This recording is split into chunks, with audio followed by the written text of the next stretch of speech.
இந்த தெருநாய் தொல்லைகள் அப்படிங்கிறது தமிழ்நாடு மட்டும் இல்லை, புதுச்சேரி இல்லை, கேரளா இல்லை, ஆந்திரா இல்லை, இந்தியா முழுக்க இருக்கக்கூடிய ஒரு பிரதானமான ஒரு பிரச்சனை.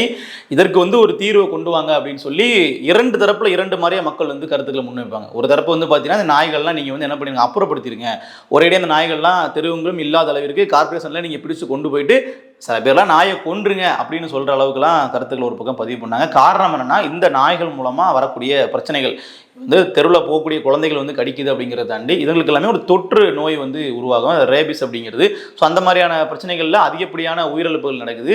அதனால் முன்கூட்டியே ஒரு முன்னெச்சரிக்கையாக அந்த நாய்கள்லாம் கட்டுப்படுத்தணும், அதிகப்படியாக அவர்கள் பெருகிருச்சு அப்படிங்கிற மாதிரி ஒரு தரப்பு. இன்னொரு பக்கம் உயிர்மை நேயம் பேசக்கூடிய நாய்களையும் அவருடைய உயிர்களையும் மதிக்கணும், அது ஒரு உயிராக பாருங்கள், வாயிலா ஜீவனாக பாருங்கன்னு சொல்லி பேசக்கூடிய அந்த ஆக்டிவிஸ்ட்லாம் பார்த்தீங்கன்னா, நாய்களுக்கு நீங்கள் முறையான வகையில் அதை நீங்கள் ட்ரீட் பண்ணீங்க அப்படின்னா அது இது மாதிரிலாம் பண்ணாது, அதற்கான உணவு உறைவிடத்தை அரசாங்கம் உறுதிப்படுத்தணும் அப்படிங்கிற மாதிரி ஒரு கோரிக்கை வைக்கப்பட்டுக்கிட்டே இருக்கும் ரெண்டு பக்கமும். சமீப காலங்களில் தமிழ்நாட்டிலே மிகப்பெரிய அளவில் பேசு பொருளாக இருந்துச்சு. ஸோ அந்த அடிப்படையில் பார்த்தீங்கன்னா இப்போ புதுச்சேரியினுடைய தேர்தல் இப்போ நடக்க இருக்கு. ஸோ அதன் அடிப்படையில் காமராஜர் நகரில் போட்டியிடக்கூடிய லட்சிய ஜனநாயக கட்சியினுடைய தலைவர் ஜோஸ் சார்லஸ் மார்டின் அவர்களும் இது ஒரு தேர்தல் வாக்குறுதியாகவே கொடுத்துருக்கிறார்.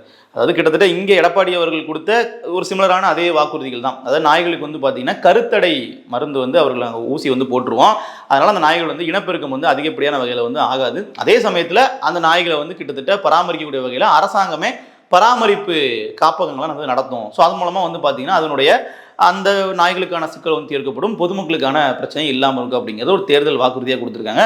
இது நிச்சயமாக வரவேற்கத்தக்க ஒன்று. காரணம் என்ன அப்படின்னா, இந்த நாய்கள் ஒரு சக உயிராக நம்ம மதிக்கிறோம் அப்படின்னாலும் அதனுடைய உயிரும் முக்கியம், அதே மாதிரி பொதுமக்களுடைய பாதுகாப்பு முக்கியம்.